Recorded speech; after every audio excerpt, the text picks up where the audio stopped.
Hello friends, LGR study के YouTube channel में आप सभी का स्वागत है। दोस्तों, आज के इस वीडियो में हम जीके के कुछ महत्वपूर्ण क्वेश्चन को देखने वाले हैं जो कि आपके प्रवेश परीक्षा के लिए काफ़ी ही महत्वपूर्ण है।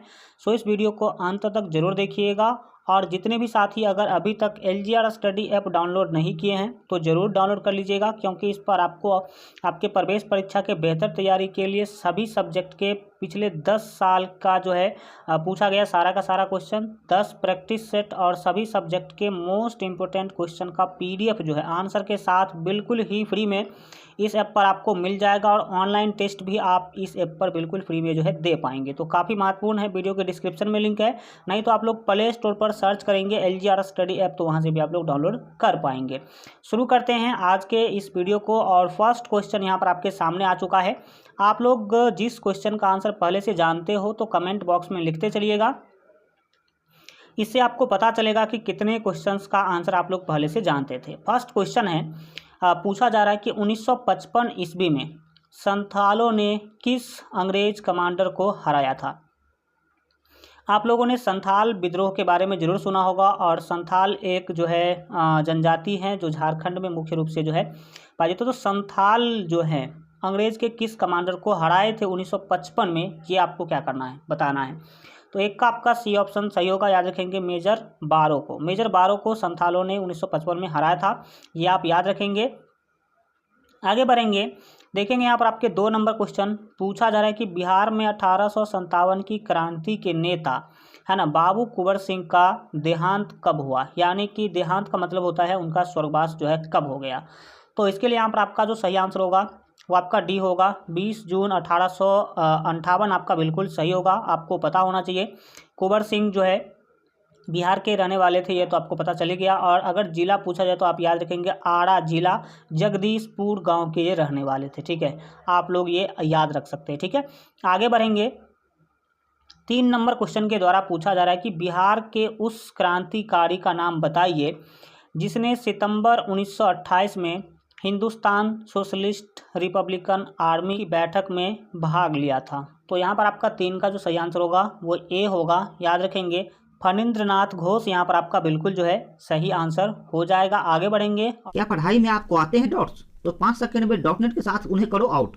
बस अपने सवाल की फोटो खींचो, क्रॉप करो और तुरंत वीडियो सोल्यूशन पाओ। चाहे आपका सवाल फिजिक्स, केमिस्ट्री, मैथ, बायोलॉजी का हो, सीबीएसई, यूपी, बिहार, मध्य प्रदेश या अन्य स्टेट बोर्ड का हो, यहाँ तक कि कक्षा 6 से 12वीं IIT, जेईई और नीट का सवाल हो, सभी सवाल के वीडियो सोल्यूशन सिर्फ 5 सेकंड में मिलेंगे आपको डॉटनेट ऐप पर। इसके साथ ही डॉटनेट ऐप पर चल रही है इंडिया के number 1 daily online video classes, वो भी इंग्लिश और हिंदी मीडियम में, जहाँ पूरा कोर्स पढ़ाया जा रहा है। तो आज ही जाकर इन वीडियो कोर्स का हिस्सा बनिए और डॉटनेट ऐप इंस्टॉल कीजिए। और देखेंगे आपके 4 नंबर क्वेश्चन को पूछा जा रहा है कि 1947 के भारतीय राष्ट्रीय कांग्रेस के दिल्ली अधिवेशन की अध्यक्षता किसने की थी। जब 1947 में जो कांग्रेस पार्टी का अधिवेशन हुआ था दिल्ली के अंदर, ठीक है, दिल्ली में, ये आपको बताना है कि दिल्ली में उसके अध्यक्ष कौन थे, ये आपको बताना है। तो 4 का यहाँ पर आपका ए ऑप्शन बिल्कुल ही सही होगा, याद रखेंगे JB कृपालनी यहाँ पर आपका बिल्कुल जो है सही आंसर होगा। और याद रखिएगा कि कांग्रेस के जो अधिवेशन हैं इसको तो जरूर याद रखिएगा, और जितने भी महत्वपूर्ण अधिवेशन होंगे उस सब का चर्चा हम जरूर कर देंगे और उससे रिलेटेड जो क्वेश्चंस आते हैं वो ज़रूर हम आप लोगों को रिवीजन करवा देंगे। तो आप लोग जरूर जो है सब सारे क्वेश्चन को देख लीजिएगा, क्योंकि कांग्रेस के अधिवेशन से तो क्वेश्चन फिक्स रूप से पूछा ही जाता है। ठीक है, आगे बढ़ेंगे। 5 नंबर क्वेश्चन है, बिहार में किस स्थान पर भारतीय राष्ट्रीय कांग्रेस का 1922 ईस्वी का अधिवेशन हुआ था। भाई साहब बिहार में, अब जैसे बिहार से क्वेश्चन आ रहा है तो ये तो काफ़ी ही ज़्यादा आपके लिए महत्वपूर्ण हो जाता है। तो बिहार में जो है भारतीय राष्ट्रीय कांग्रेस का 1922 में जो अधिवेशन हुआ था वो कहाँ पर हुआ था, बिहार के किस स्थान पर। तो आपको पता होना चाहिए कि गया में हुआ था। कहाँ पर सर जी? गया। ठीक है, बोध गया जिसको हम जानते हैं अभी। ठीक है, तो गया जिला में ये अधिवेशन हुआ था। अगर टाइम पूछा जाए तो ये देख सकते हैं 1922 आपको पता ही होना जो है चाहिए। ठीक है, आगे बढ़ते हैं और आगे बढ़ेंगे और अगले क्वेश्चन को देखते हैं। 6 नंबर क्वेश्चन पूछा जा रहा है कि मध्यकाल में, ठीक है, बनटाई शब्द का अर्थ था। बनटाई जो शब्द है इसका क्या अर्थ था, कब सर जी? मध्यकाल में। तो आपको पता होना चाहिए कि मध्यकाल के अंदर जो है बनटाई शब्द जो है उसका अर्थ होता था लगान। क्या होता था सर जी? लगान होता था अर्थ। अब लगान का मतलब क्या है सर जी? लगान को अभी के भाषा में हम इंग्लिश में टैक्स बोलते हैं। क्या बोलते हैं? टैक्स। ठीक है। और आपको पता होना चाहिए कि पहले आपको पता होगा राजा महाराजा और फिर उसके बाद जो है अंग्रेज़ों ने किसान से लगान लेने का प्रथा शुरू किया था कि भाई सब जितना उपज होगा उसका कुछ परसेंटेज लगान के रूप में लिया जाता था। तो बनटाई जो शब्द है इसका क्या अर्थ होगा? मध्यकाल में इसका अर्थ होता था लगान और अभी के भाषा में इसको टैक्स बोल सकते हैं आप। ठीक है। आगे बढ़ेंगे और 7 नंबर क्वेश्चन को देखेंगे। अंतिम मौर्य सम्राट था। भाई साहब अंतिम मौर्य सम्राट कौन थे ये आपको बताना है। तो आपका जो यहाँ पर आपका सही आंसर हो जाएगा वो होगा बृहद्रथ। ठीक है।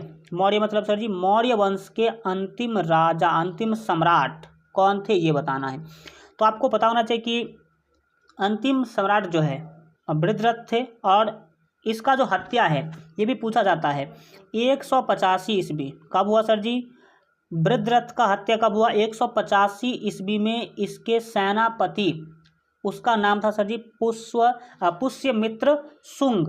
पुष्यमित्र शुंग ने इनका हत्या कर दिया 185 ईस्वी में और खुद क्या कर लेते सर जी? वो राजा बन जाते। तो ये भी आप याद रख सकते हैं 185 ईस्वी पुष्यमित्र शुंग भी याद रख सकते हैं। इसी तरह हम लोग एक क्वेश्चन के अंदर जो भी महत्वपूर्ण चीज़ें होंगे उसका चर्चा जरूर हम लोग कर लेंगे। ठीक है।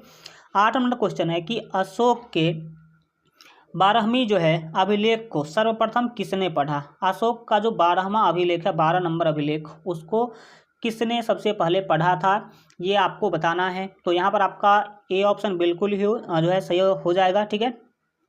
प्रिंसेप यहाँ पर आपका बिल्कुल जो है सही आंसर जो है हो जाएगा। अगर बात करें कब पढ़ा था प्रिंसेप ने तो 1837 ईस्वी याद रखेंगे। 1837 ईस्वी में प्रिंसेप ने सबसे पहले ये उसके 12वें नंबर अभिलेख को पढ़ पाया था। ठीक है। आगे बढ़ेंगे और देखेंगे यहाँ पर आपके 9 नंबर क्वेश्चन पूछा जा रहा है कि सेंड्रो कोस्ट से चंद्रगुप्त मौर्य की पहचान किसने की? भाई साहब सेंड्रो कोस्ट जो है उसके आधार पर जो है चंद्रगुप्त मौर्य को किसने सबसे पहले जो है चिन्हित किया था ये आपको बताना है। तो 9 का यहाँ पर आपका ए ऑप्शन जो है सही होगा। याद रखेंगे विलियम जोन्स जो है ये एक इतिहासकार थे खास करके और इन्होंने क्या किया था उनका पहचान किया था ये आप याद रख सकते हैं। आगे बढ़ेंगे और देखेंगे आपके 10 नंबर क्वेश्चन को कौटिल्यकृत अर्थशास्त्र कितने अधिकरणों में विभाजित हैं?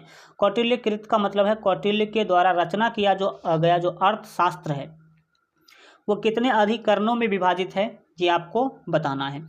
तो यहाँ पर जो आपका सही आंसर होगा वो डी होगा यानी कि 15 अधिकरण में ये क्या है सर जी विभाजित है। और अगर पूछ लिया जाए कि कौटिल्य का जो अर्थशास्त्र है वो किस विषय से संबंधित है तो भाई साहब अर्थशास्त्र से ये संबंधित नहीं है। तो किससे संबंधित है? ये राजनीतिक शास्त्र से संबंधित है। नाम तो इसका अर्थशास्त्र है लेकिन इसमें किसके बारे में लिखा गया तो राजनीतिक के बारे में लिखा गया है। और इसमें टोटल 6000 कितने हजार सर जी 6000 श्लोक हैं। ये भी आप याद रख सकते हैं ज्ञान की दृष्टि से। ठीक है। आगे बढ़ेंगे 11 नंबर क्वेश्चन देखेंगे नव नालंदा महाविहार किसके लिए विख्यात है? तो यहाँ पर आपका जो 11 के लिए सही आंसर होगा वो डी होगा। याद रखेंगे संग्रहालय के लिए। मतलब सर जी इसमें संग्रहालय जिसको म्यूजियम बोलते हैं इंग्लिश में ये जो है उसके लिए क्या है विख्यात है ये आप याद रखेंगे। अगले देखेंगे हम लोग 12 नंबर क्वेश्चन पूछा जा रहा है कि विश्व का सबसे ऊँचा कहा जाने वाला है ना विश्व शांति स्तूप बिहार में कहाँ है? विश्व शांति स्तूप जो है वो बिहार के अंदर कहाँ पे है?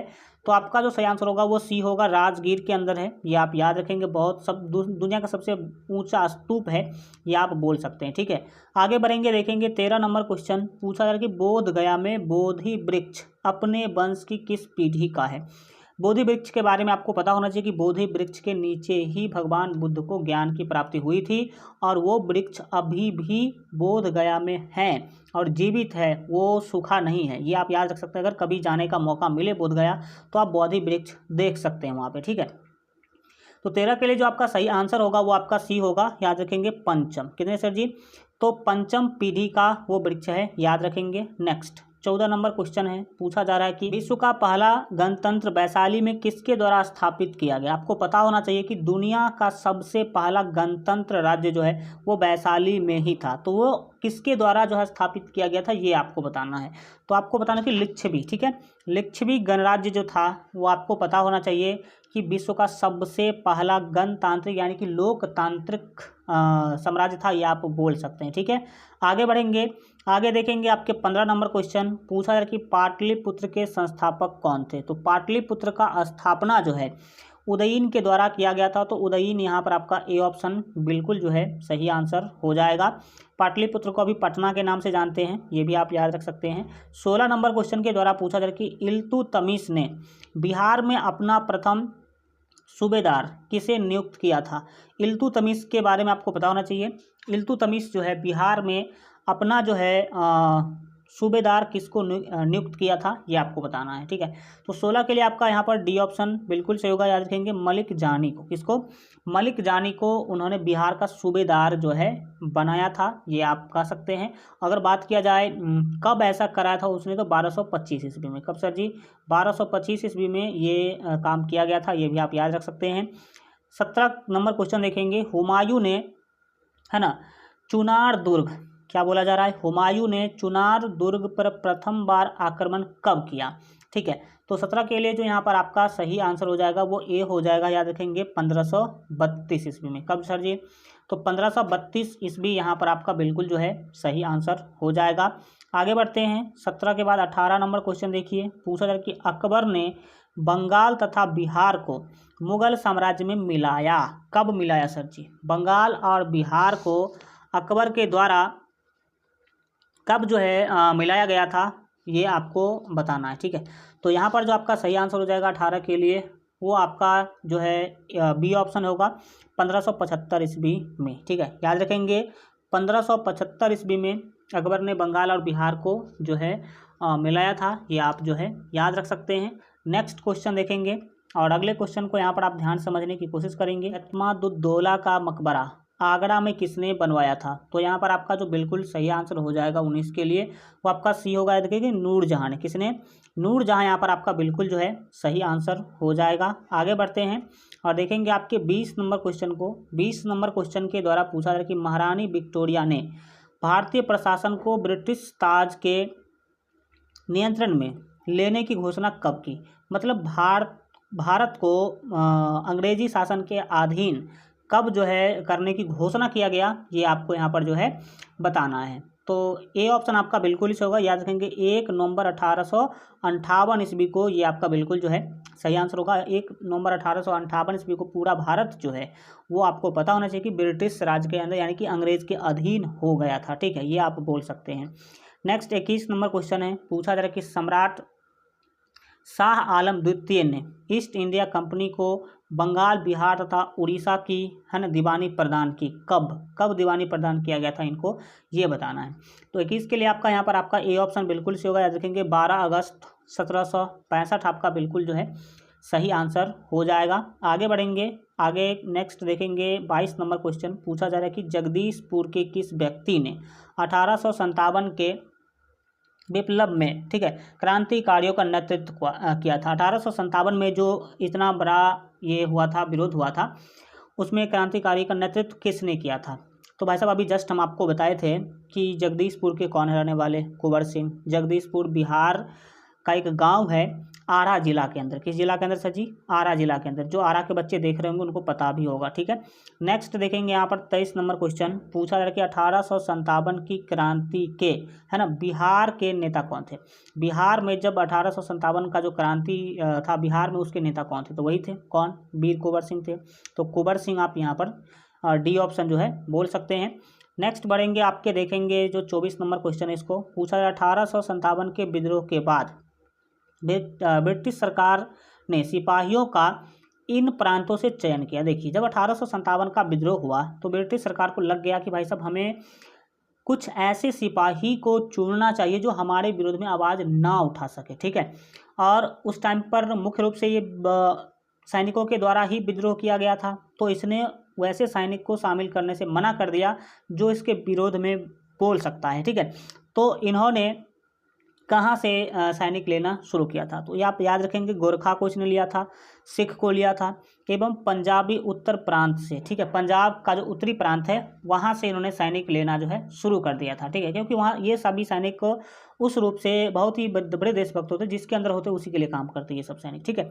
आगे बढ़ेंगे और देखेंगे यहाँ पर आपके 25 नंबर क्वेश्चन को, बिहार में आपको बताना है परमानेंट सेटलमेंट लागू करने का कारण था। बिहार के अंदर जो है परमानेंट सेटलमेंट जो है लागू करने का क्या कारण था, ये आपको बताना है। तो यहाँ पर आपका बी ऑप्शन सही होगा, क्योंकि आपको पता होना चाहिए ऐसा इसीलिए लागू किया गया था क्योंकि जमींदारों के लिए जमीन पर वंश परंपरागत अधिकार को जो है स्वेच्छा से हस्तांतरित करने का अधिकार मिल सके, इसके लिए। अब देखिए, अब जिसके पिता का जो जमीन है उसका बेटा का होना चाहिए, तो उस टाइम पर इसके लिए बहुत सारा विरोध होता था कि अब इसके पिता का इतना ज़मीन था तो वही सब इसका जो है नहीं होना चाहिए, दूसरों में बांट देना चाहिए। लेकिन ज़मींदारों ने ऐसा नहीं करने दिया और उसने कहा कि भाई साहब मेरा ज़मीन है तो मेरा बेटा का ही होगा मेरे बांटने के बाद। तो सो इस आपका बी ऑप्शन बिल्कुल जो है सही आंसर हो जाएगा। और जितने भी साथी अगर अभी तक आप लोग LGR स्टडी ऐप डाउनलोड नहीं किए हैं तो ज़रूर कर लीजिएगा। इस ऐप पर आपको सभी सब्जेक्ट का जो है मोस्ट इम्पोर्टेंट क्वेश्चन का PDF, 10 प्रैक्टिस सेट का PDF, पिछले 10 सालों में पूछे गए सभी क्वेश्चन का PDF बिल्कुल फ्री में आंसर के साथ मिल जाएगा। तो ऐप का लिंक वीडियो के डिस्क्रिप्शन में है, वहाँ से डाउनलोड कर लीजिए, नहीं तो आप लोग प्ले स्टोर पर भी LGR स्टडी ऐप सर्च करेंगे, वहाँ से आ जाएगा, वहाँ से भी आप लोग डाउनलोड कर सकते हैं। आज के लिए इतना ही रखेंगे। आज का वीडियो कैसा लगा कमेंट के माध्यम से जरूर बताइए। जितने भी साथी सेशन को लाइक नहीं किए तो लाइक कर दीजिए, अपने दोस्तों में शेयर कर दीजिए। जो लोग चैनल को सब्सक्राइब नहीं किए हैं तो सब्सक्राइब के लाल बटन को दबा करके चैनल को सब्सक्राइब कर लीजिए, बेल आइकन प्रेस करके ऑल पर सेलेक्ट कर लीजिएगा ताकि आगे आने वाले सभी क्लास का नोटिफिकेशन सबसे पहले आपको मिल सके। थैंक यू सो मच, मिलेंगे नेक्स्ट वीडियो में।